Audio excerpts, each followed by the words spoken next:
case, it actually tilts at a 60-degree angle. So if you look up in the sky, you see the Milky Way. Now keep in mind, in the concave Earth, the Milky Way is not a spiral galaxy. This is reality. You're not in a little insignificant dot out in a vast, endless universe. No, that's not it. The Milky Way galaxy serves a very important function. Okay, remember in Scripture it says that the stars are created for signs and seasons. Seasons. The Milky Way actually, I'll get to that a little bit later, but it actually governs the direction of the sun. It's what it is. It's a band. It's a ring or a band or a governor or a rudder that's wrapped around the celestial sphere. See, there's my correction of the animation. It's tilted at 60 degrees like that, and it governs the direction of the sun, whether the sun wants to go north or south laterally. And diagram, it shows a concave Earth reality in which we're living in, because light curves within the Earth. It's difficult to see the poles, the top and bottom of the sun, because if you're standing anywhere inside the surface of the Earth, let's say you're standing here at the equator, when you always look up at the sky, you're always looking at the front of the sun. If you're even way down here in the southern region, the way your eye works, it's like an endoscope. It's like fiber optics. You're always looking at the face of the celestial sun, of the celestial sphere.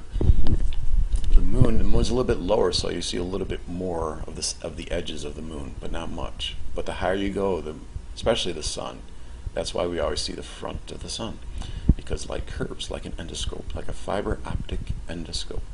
So the Ulysses satellite, they probably, this is my guess, they simply attached cameras. If you watched, I made a video about attaching cameras to the sky, and there's actually artifacts. Google and Microsoft, they show, space programs, they show there's artifacts of apparatuses up in the sky.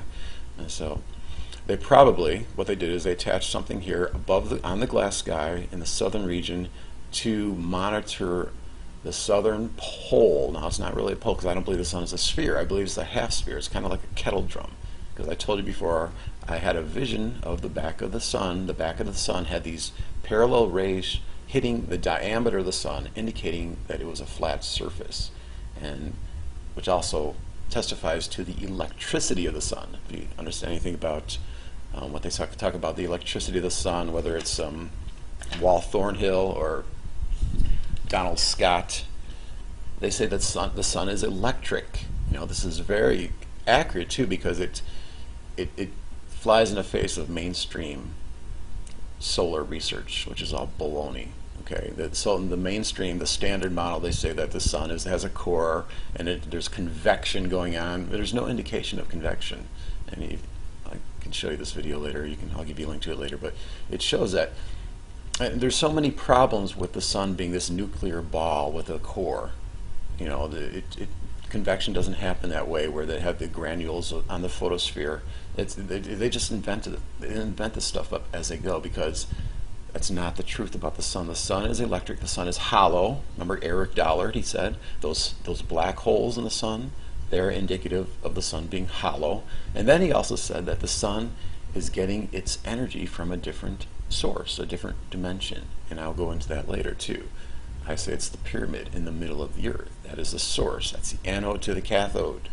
Okay, you have an electric current going. You have a circuitry, you're connecting, going from the top of the pyramid to the back of the sun, and the sun is revolving around the inside of the Earth. So with these probes, this is how I believe what they did is in the south, during the summertime when the sun is farthest away, they get a better angle of the south side of the sun. Same thing in the north. If you're up here during the winter solstice, the sun is down here, you get a better angle of the north pole of the sun during the winter time.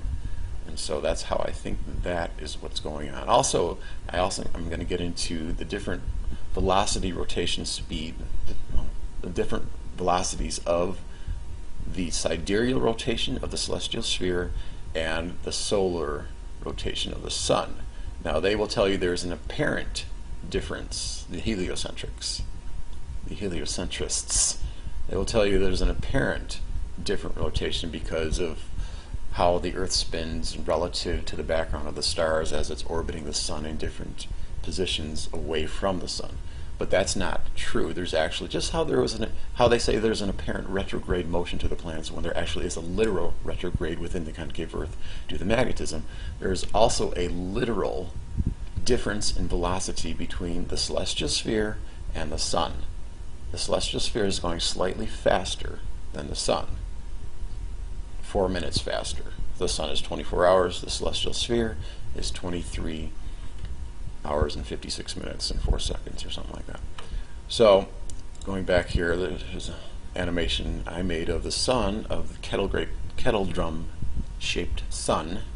You're looking at it initially from the front, and then I'm turning and panning. That's the vision I saw. Actually, the vision I saw was more front on or back on. It wasn't angled like that, but that's how I saw the sun. And makes sense. So you have this energy, this electric current. It's finishing the current, going from father to son. It's kind of interesting how we call it the sun, and how we call the pyramid, or how I call the pyramid, the father of lights in James chapter 1 verse 17. So the actual function of the Milky Way band now you look here, okay, I have this labeled here. When the sun is at its highest, its crest in the summer solstice, it's going to start turning.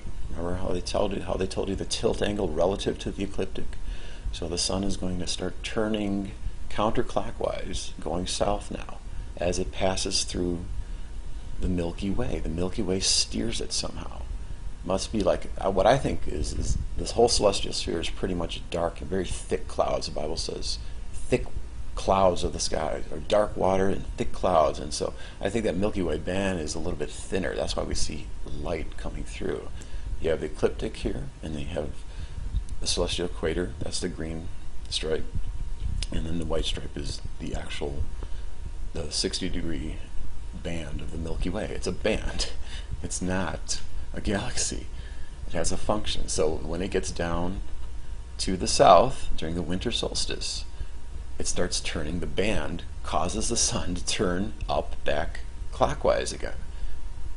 So it's a governor. It has a purpose. It's a direction. Everything works. Everything has function within the concave Earth. You guys, it's once you understand, once you have that foundational understanding of the concave Earth, everything makes perfect sense.